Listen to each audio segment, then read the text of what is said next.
Hi, in this video we are going to talk about the theory behind B-trees, so let's get started. So basically, B-trees were invented in 1971 by Rudolf Bayer and Ed McCraith. B-trees are self-balancing tree-like data structures, and the operations that B-tree supports are insertion, deletion, sequential access, and searching basically, and the time complexity is logarithmic. It's very important that for a binary search tree or an AVL tree or a red-black tree, we have been discussing that every node can have two children. Here, for B-trees, nodes can have more than two children. It can have 3 children, 4 children, 100 children, 1,000 children, whatever. B-trees are optimized for systems that read and write large blocks of data. So B-trees are a good example of data structure for external memory, and it is commonly used in databases and file systems. Let me tell a few words about this logarithmic running time. So I think that the intuition that if a binary search tree yielded ordo log base 2n running time, why? Because on every iteration, on every decision, we can discard half of the tree. Let's suppose the fact that we are looking for a number. We come to the conclusion that it is smaller than the root node. Okay, we have to go to the left, and basically with this step we exclude the whole right subtree. So we discarded approximately half of the tree if we suppose that this tree-like structure is balanced. Then for a tree with 10 children allowed for every node, it means that we discard the 90% of the data on every iteration, because we know for certain where to go, and that's why it would yield ordo log base 10n, which is going to be faster than the log base 2 running time. It is basically true, but this is the big ordo notation, and it behaves a bit differently. Because the running time complexities for logarithmic algorithms, we can change the base of the logarithm.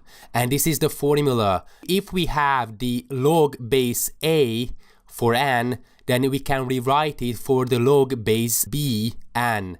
We just have to divide this log base a n with log base ab, and basically this log base ab, this yellow part of the equation, is the constant, and basically constants can be omitted in these complexity notations.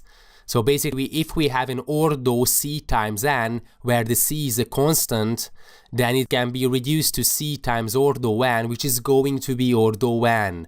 For example, when we make several linear searches, for example, we made 10 linear searches, then okay, it's going to be 10 times ordo n, because it takes ordo n to make a single linear search, but because 10 times ordo n is going to be ordo n, we say that the overall complexity will be ordo n, and it is approximately the same here. So that's why the branching factor doesn't matter in the running time. So you may come to the conclusion that okay, if we allow more than 2 children, then it's going to boost our algorithm. It is approximately true, but as far as the complexity notations are concerned, it's going to remain the same. And that's why I told you that this ordo log n time complexity is true for B-trees. Okay, we can have more than 2 children, but whatever. Okay, so this ordo log base 2n is equal to ordo log base 3n, which is why we say that it is equal to ordo log n. Okay, for me it was a little bit confusing when I first met with these notations, so that's why I wanted to tell a few words about it. Anyways, it's not so important. Okay, so we have a node, and basically every node can contain more than a single key. In the binary search trees, such as AVL trees and red-black trees, we have considered nodes as well. In every node, we have stored, for example, numbers, a single number, or a single string, or a single character. Here, in every node, we can have more than a single integer, for example, and this is what we call keys. For example, in this node, we have 3 keys, the 8, the 12, and the 20. Okay, so it's very important that unlike binary trees, where we have a single key, so we assign a single integer, for example, to every node. Here a node can have multiple keys and multiple integers, like this. Okay, what's very important that nodes can have more than 2 children. Okay. And basically each node contains multiple keys, okay, that's what we have been discussing. The basic principle is still true, so the left subtree is smaller, the right subtree is greater than the given key, okay. And it's very important that it doesn't need rebalancing as frequently as other self-balancing search trees, but it's very important that it may waste some space because nodes are not entirely full. Okay, so we don't have to bother about rebalancing, but it's not so memory friendly. Okay, and about the notations. Usually a node has m keys, and that's why the branching factor is going to be m plus 1. So here in this case the root node can contain 3 keys, the 8, the 12 and the 20. So in this case the m is equal to 3.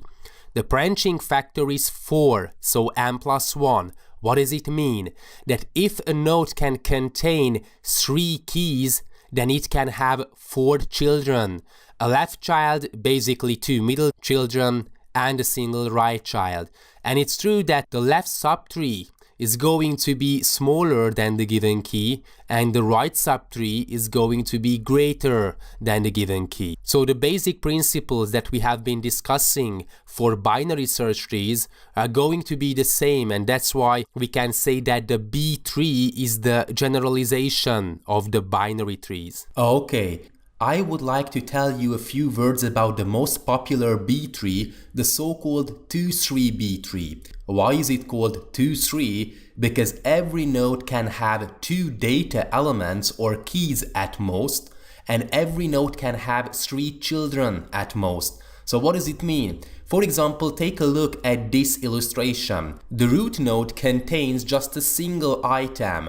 One item is smaller than 2, so it is valid. As you can see, every node can have 2 data elements at most.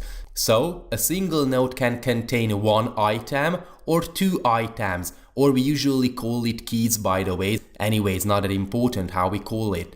So as you can see, we have 1 or 2 items in given nodes, and as you can see, every node can have 3 children at most. So what does it mean? That a node with a single key can have 2 children, and a node with 2 items or 2 keys has 3 children. And because it is a tree-like structure, it is true as well that the left child contains items that are smaller than the parent, and the right node contains items that are greater than the parent. As you can see, 3 and 9 are smaller than 17. 37 and 51 are greater than 17. Okay, again, because this node has 2 keys, that's why it's going to have 3 children. The left child is going to be smaller than 3. The middle node will contain items that are greater than 3 and smaller than 9. And the right child will contain items that are greater than 9. It is true for this one. The left node will contain items that are smaller than 37. The middle node contains items that are greater than 37 but smaller than 51. And the right node will contain items that are greater than 51. So as you can see, again, it is a valid B-tree structure, but this is why it is called 2-3 B-trees, because every node can have 2 data items or keys at most, and every node can have 3 children at most. So 2 refers to the number of items within a single node, and 3 refers to how many children does a given node can have at most. Okay, and it is 3. All leaves are at the same level. It is true for every B-tree. Basically, this is why we like B-trees, because we don't have to bother whether the given tree-like structure is balanced or not. It's not going to be unbalanced, so we don't have to make rotations and recoloring as we have seen for AVL trees and red-black trees. And it's very important that all data is kept in a sorted order. It's very important because we can solve the same problem with the help of hash maps and hash tables. But hash maps and hash tables do not support the sorting operation, and this is why we like and prefer tree-like structures, because all data is kept in sorted order. So that's all about the 2-3 B-trees. It is a very popular and important B-tree variant basically, where a given node can have 2 data items at most, and a given node can have 3 children at most. Okay. So in general, we have m keys, the key 1, key 2, key 3, up to key m in a single node. So unlike binary search trees, we can have multiple keys in a single node. In general, if a node can contain m keys, then it can have at most m+1 children. The first child contains items less than the key 1. The second child is going to contain items between key 1 and key 2. The third children is going to store items in the range key 2, key 3, and so on. The m+1th child is going to store items that are greater than the key m. Okay. And it's very important that every node is at least half full. So if the number of keys in a node is less than m divided by 2, then we have to merge it with another node. If the number of keys in a node is greater than m, then we have to split it. So it's very important that we can have at least m divided by 2 and at most m keys in a single node. The root has at least 2 children if it's not a leaf node, so it's not the first item we have inserted. And every path from the root to a leaf has the same length. The elements stored in a given subtree all have keys that are between the keys in the parent node on either side of the subtree pointer. This is what we have been discussing. But what's very important, that okay, it doesn't matter that how many items does a single node contain, because the number of elements or items or keys in a single node have to be greater than m divided by 2 and have to be smaller than m. What is this m?